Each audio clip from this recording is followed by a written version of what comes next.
Okay, welcome back. This is the start of a new project. This is going to be a very quick once over and look at my base canvas. This is Project Heresy. So what I'm going for here is going to be a CQB oriented gun. It is an AR.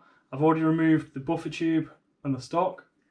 There's no sights across the top rail at the moment. I am going to get some kind of T1 to go on there. This is a G&G Wild Hog, so it's the polymer body combat machine in the slight kind of the intermediate range. I love these things because they're so lightweight.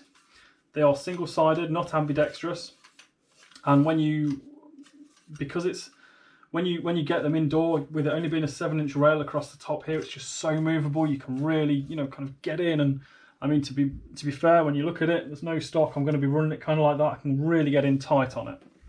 So as a CQB weapon, it's not going to be a high FPS. At the moment, we are running a ProWin hop-up unit. I don't know if you can see the blue bling in there. We've all seen that video. It's got blue in it, so it's going to do well. We've got a ZCI 200mm barrel, which comes to around about here, 200mm in a barrel. We're running a PDI W hold booking in 70 Shore.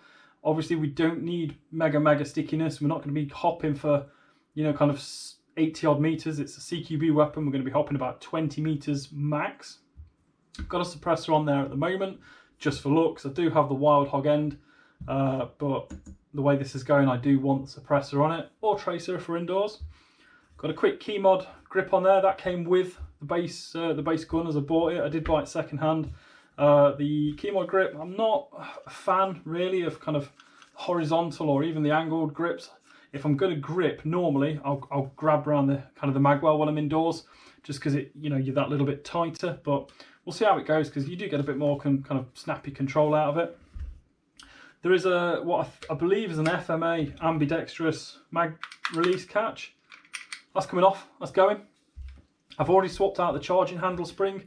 Anyone who owns a G&G combat machine knows that the charging handle springs are rubbish. They kind of stretch after about the second pull, and then you don't get the nice snappy action like that. So XT charging handle spring really tightens up the end for you. Parts I've got on order. I've got a badass design rear end plate thing, which is going to cover that up. I may have to take some of that off. That's absolutely fine. Chop it down a touch.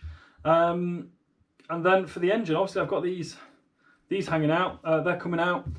I'm currently looking at either going for a Polarstar Kythera or a Redline Milsim. If you can give me a coherent argument as to go for a good reason to go for one or the other, please do so in the comments box. At the moment, I am starting to lean towards the Redline Milsim just because of its availability. And I've also got a funky red CNC straight trigger to go in here to match the one in my SRS, which is black.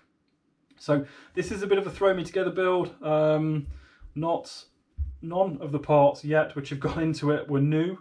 I do have a new standard mag catch on its way, because this just doesn't play with my EPMs. You have to kind of push it in and then do the extra click. It's really annoying. I just want a standard mag catch. I just want to go bang and mag flick them out. Boss level. So keep an eye out. I'm going to push a few more videos out. I may even do the build video when I get the HPA engine. The HPA engine's not going to come for a while at the moment, because I'm still shoveling lots of money at my high cappers. So as soon as the cappers stop, I'm going to kind of like sell a few body parts, and then we're going to come back and we'll install the HPA engine. At the moment, it's not a heavy gun at all.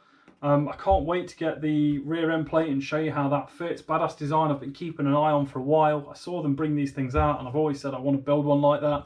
This is my opportunity. The base gun came up for an absolute corker of a price. Thank you, Al. Thin Brown Line, Fat Badger Customs. Mate, we did an awesome deal. Thank you for letting me take hold of this. Thank you for watching this. Please do subscribe to my channel if you want to see this thing evolve. And I'll see you in the next one, hopefully where I've got some better parts to stick on here.